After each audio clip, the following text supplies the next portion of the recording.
Mero cristianismo, de C.S. Lewis. Libro primero. Lo correcto y lo incorrecto como pistas para hallar el significado del universo. Capítulo 4. Lo que hay detrás de la ley.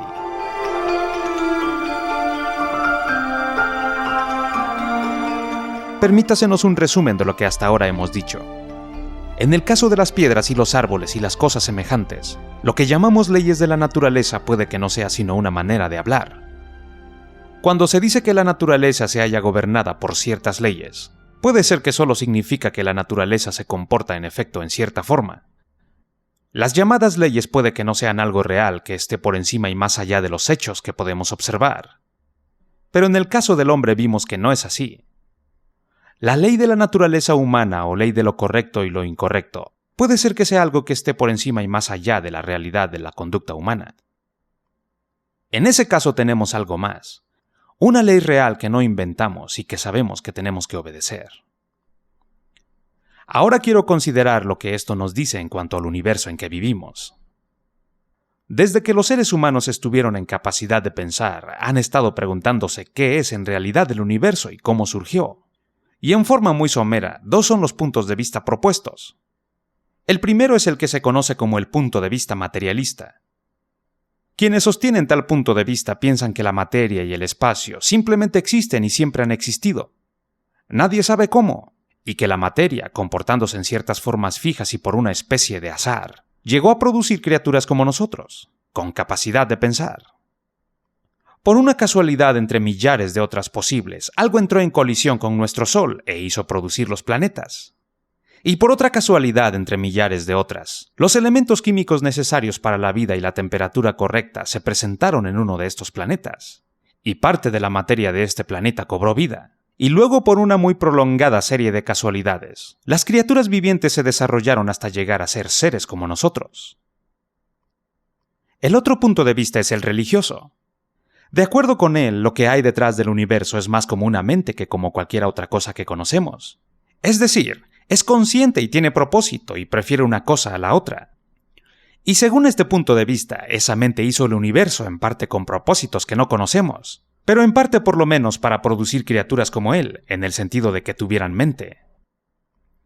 No se crea que uno de estos puntos de vista se sostuvo hace ya muchísimo tiempo y que el otro en forma gradual ha ido tomando su lugar.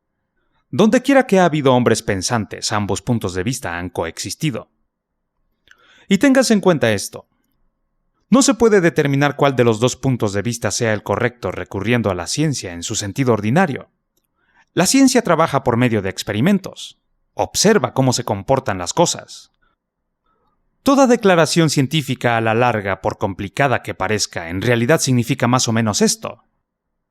Dirigí el telescopio a tal y tal parte del espacio a las 2:20 am el 15 de enero y vi tal y tal cosa. O puse parte de esta materia en una vasija y la calenté a tal y tal temperatura y el resultado fue tal y tal. No se crea que estoy diciendo nada en contra de la ciencia, solo estoy apuntando en qué consiste su trabajo. Y mientras más científico sea el hombre, creo yo, más de acuerdo con nosotros estará en cuanto a la forma en que trabaja la ciencia. Trabajo muy útil y necesario. Pero el por qué las cosas existen y si hay algo detrás de las cosas que la ciencia observa, algo que es de una clase diferente, no es un asunto científico. Si es que existe algo detrás, o bien permanecerá por completo desconocido para los hombres, o bien se dará a conocer en alguna forma diferente. La afirmación de que existe ese algo y de la que no existe son declaraciones que la ciencia no puede hacer, y los verdaderos científicos por lo general no las hacen.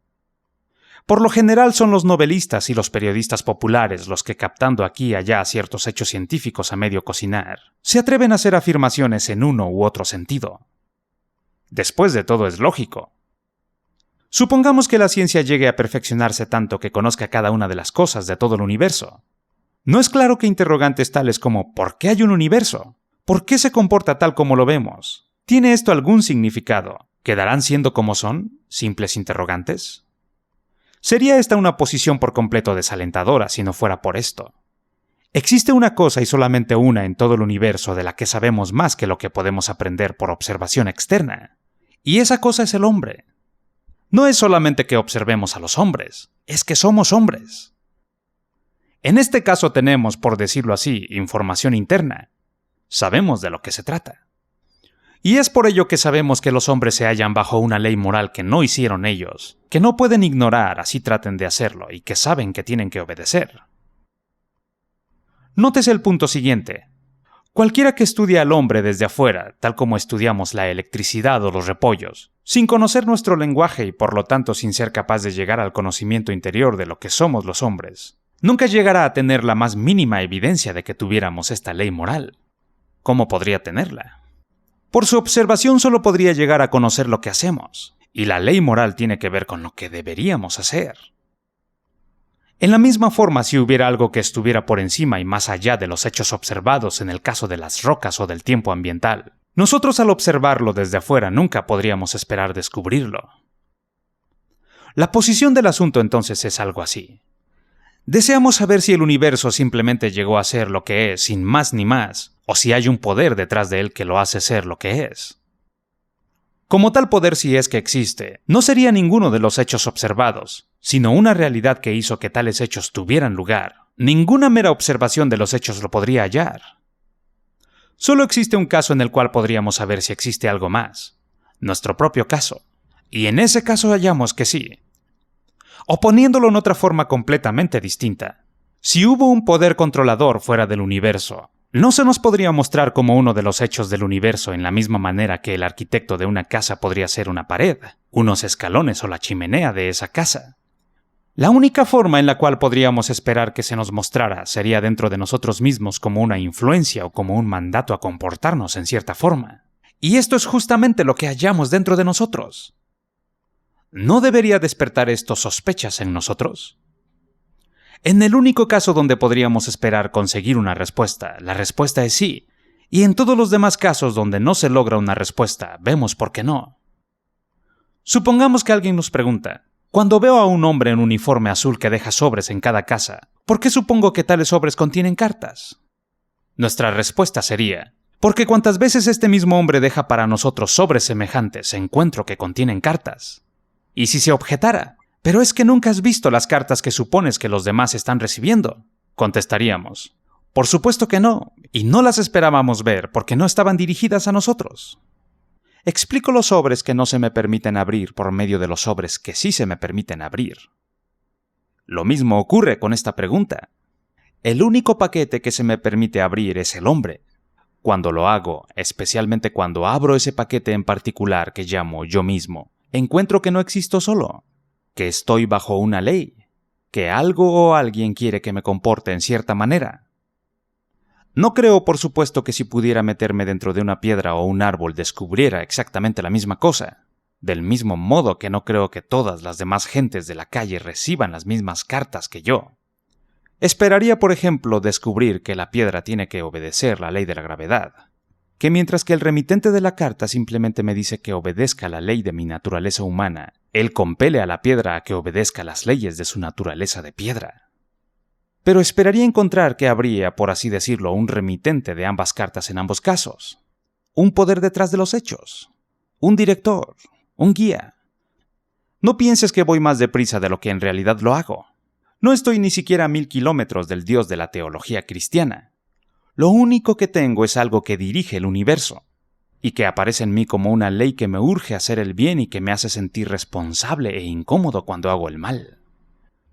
Creo que tenemos que asumir que esto se parece más a una mente que a cualquier otra cosa que conozcamos, porque después de todo la única otra cosa que conocemos es la materia, y es apenas imaginable que un fragmento de materia dé instrucciones. Pero naturalmente no es necesario que se parezca mucho a una mente y aún menos a una persona. En el próximo capítulo veremos si podemos averiguar algo más acerca de ella. Pero una palabra de advertencia. Se han dicho muchas cosas aduladoras acerca de Dios en los últimos 100 años. Esto no es lo que yo ofrezco. Eso puede descartarse. Nota. Con el objeto de que esta sección fuese lo más breve posible cuando fue emitida por la radio, solo mencioné el punto de vista materialista y el punto de vista religioso. Pero para ser más completo debería mencionar el punto de vista intermedio llamado filosofía de la fuerza vital, o evolución creativa, o evolución emergente. Las exposiciones más agudas acerca de esto aparecen en las obras de George Bernard Shaw, pero las más profundas aparecen en las de Bergson. La gente que sostiene este punto de vista dice que las pequeñas variaciones por las cuales la vida en esta tierra evolucionó de las formas más simples hasta el hombre no se debían al azar, sino al esfuerzo o al propósito de una fuerza vital. Cuando la gente dice esto, deberíamos preguntarle si por fuerza vital quieren decir algo que tiene mente o no la tiene. Si la tiene, entonces una mente que trae la vida a la existencia y la conduce a la perfección es realmente Dios. Y su punto de vista es por lo tanto idéntico al punto de vista religioso.